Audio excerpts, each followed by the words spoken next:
Hey guys, it is Tuesday. We've been focusing on power cleans and squat cleans today. So we're gonna continue to do the same thing, and we are getting pretty heavy today. All right, we're gonna be doing a 5x1 at 90% or getting close to about 90%, okay? If you're not feeling it today, maybe you go a little bit lighter, okay? But we'll be doing one power clean and then one squat clean, all right? So both of these are taken from the ground, and you're gonna be resetting between both of those.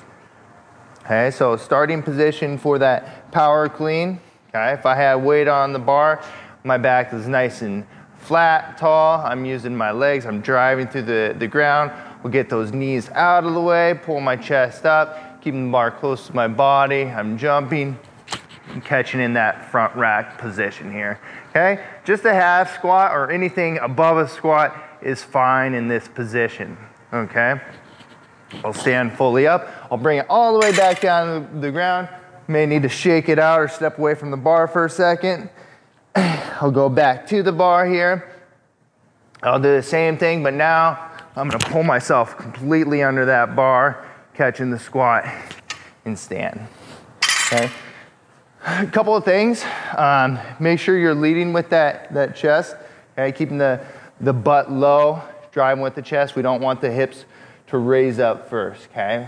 That means we're losing power in those legs and we want to use those legs, okay? Also, we're trying to go around the bar, so I got to get my knees out of the way here, and then I'm bringing them back under. That's one thing I see oftentimes is once we pass the knees, people just open up through the hip rather than bringing the knees under, keeping the bar close, getting to that power position and extending from there. Okay. When we catch, we want to make sure those elbows are up. We want a bar caught on those shoulders so that we're supporting it with the torso, our core, and our hips rather than just our shoulders there. Okay. So we're going every 2 minutes. You'll do 1 and 1. Again, 90% is getting heavy, but do the best you can.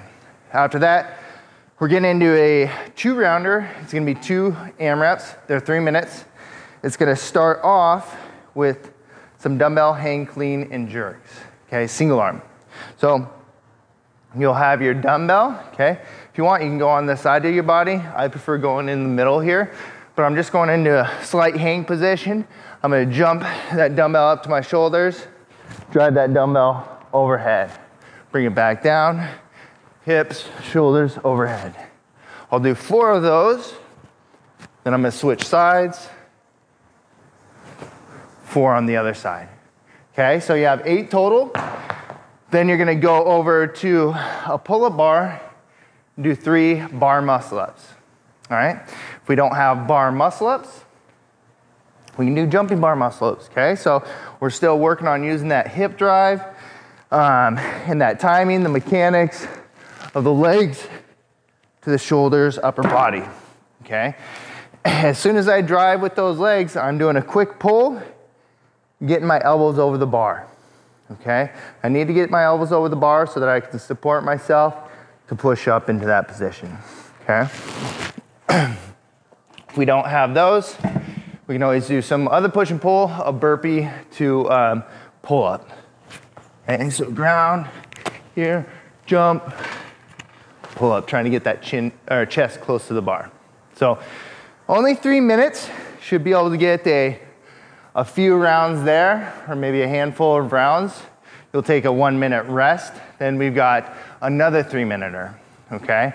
That'll involve double unders and toes to bar. Okay, so we're getting the heart rate up with the double unders, all right? So make sure you're staying in a good position. We always want to maintain hollow body position, rib cage down, hips tucked under, arms out to the side, elbows close to body, and just moving through the wrists, okay? Just try to relax, get a nice spring as you go into those double unders. If you don't have double unders, we can always practice, scale the number, or maybe give yourself a certain amount of time, okay? Maybe 20 to 30 seconds, something like that, all right? Otherwise, single unders are fine. And then you're gonna go into toes to bar. All right, so very important to try to work on that kip swing. Okay, if you guys are trying to get toes to bar and you're not quite there and you're doing one swing at a time, going back and forth, it may take you a long time before you're able to link them together. So if you want to learn how to link them together, start with the kip swing, get your legs up as high as you can, okay? Be dynamic, bringing your legs back up. So scale would be bringing your legs up as high as you can, or doing a knees to chest, here, back, up. Okay, so you're developing a rhythm. Another good option would be to do toes to rings, okay? That's a great way to learn the mechanics, the rhythm, but also find some more range of motion if you don't have any. Otherwise, you can do V-ups on the ground, snapping at the waist, reaching for those toes, okay? So 20 double unders, 8 toe to bar, back and forth. Again, you'll probably get a few handful of rounds, 1 minute rest, then you're repeating that whole thing over again, okay? Your finisher will be a ring support. So working some rings here. Make sure you got a good height where you can get yourself supported on the rings with your legs hanging, but we want to try to maintain hollow body position, rib cage down, hips tucked under, and we're rotating out, okay? Trying to show off those armpits or turn the thumbs out to the sides. We'll get over here. So kicking up, trying to turn those thumbs out, punching down through the rings, okay? Trying to get myself a long neck, really pushing down. 30-second hold there. If that's a little bit challenging, we can always add a band to it, step into the band, and work on that support position, okay? And then we'll do a little core work, some side plank hip dips. So bring the hips up, drop them down, back up again, okay?